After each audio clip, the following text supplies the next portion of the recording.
footage to help them in this case. Tim Jimenez, KYW News Radio. 2 European powerhouses have agreed to accept more migrants. Germany's government says it will spend more than $6.5 billion feeding, clothing, and housing the estimated 800,000 refugees it expects this year. French President Hollande now says his country will welcome 24,000. France and Germany say they've agreed on a plan to distribute migrants across Europe.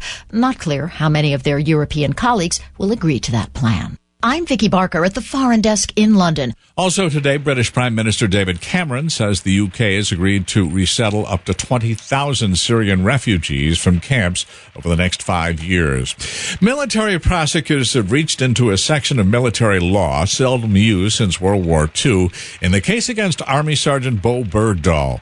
In a hearing later this month, Bergdahl could be charged with Article 99, which is a misbehavior before the enemy charge, along with the desertion charge. Bergdahl is accused of walking away from his army unit. He was captured by the Taliban in Afghanistan. They released him in a prisoner swap with the U.S. CBS News military analyst, retired Army Major Mike Lyons, says the military is using this charge because they don't want Bergdahl to get a POW classification. The government is adding another charge above desertion, and that's fundamentally cowardice before the enemy. Because the government is concerned about this individual really getting away with both walking away from his post and his troops, and then also his conduct before the enemy based on videos that had been out there or other notes that he'd left behind. Bergdahl could face a life sentence if convicted of the misbehavior charge, which accuses him of endangering fellow soldiers, when he left and triggered search operations. Officials say Iraq's defense minister has escaped a sniper attack unharmed while traveling in a convoy north of Baghdad.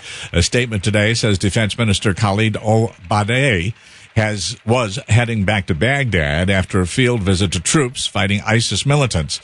Shots were fired at his convoy near the contested town of Beji. The statement says one of his guards was wounded, but he's okay.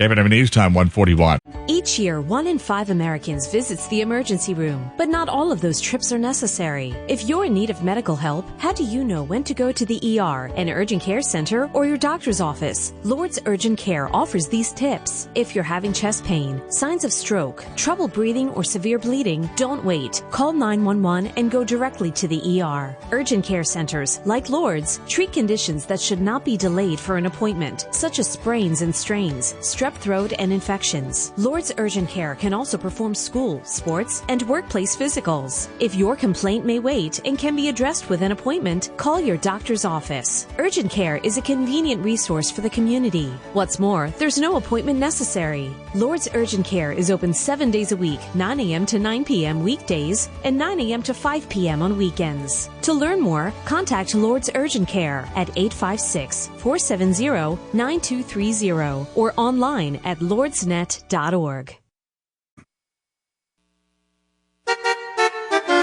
KBW News Time 1:42. Ann Evans has got traffic and transit on the 2s.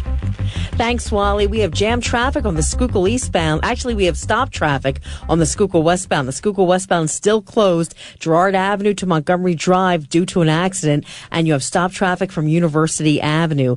Then on the Schuylkill eastbound, that's jammed Roosevelt Boulevard to Girard Avenue, and that's due to police department activity from the westbound accident. The Vine Street Expressway barely moving at Broad Street. An accident cleared. Those residual delays still hanging in there, unfortunately. The Blue Ridge southbound delays, Lehigh Valley, exit 56 to exit 44, Quakertown. The Garden State Parkway northbound barely moving from the Sea Isle exit 17 to the AC Expressway, exit 38.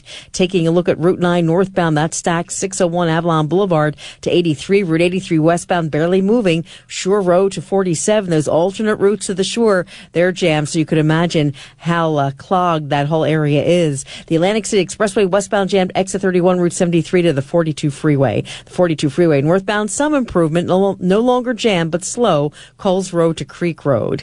I'm Ann Evans in the Trumark Financial Credit Union 24-hour traffic center.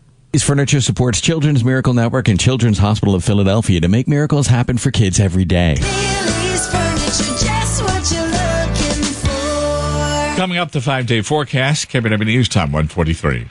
Tuesday, don't miss the premiere of The Late Show with Stephen Colbert with special guests George Clooney and Jeb Bush. The Late Show with Stephen Colbert premieres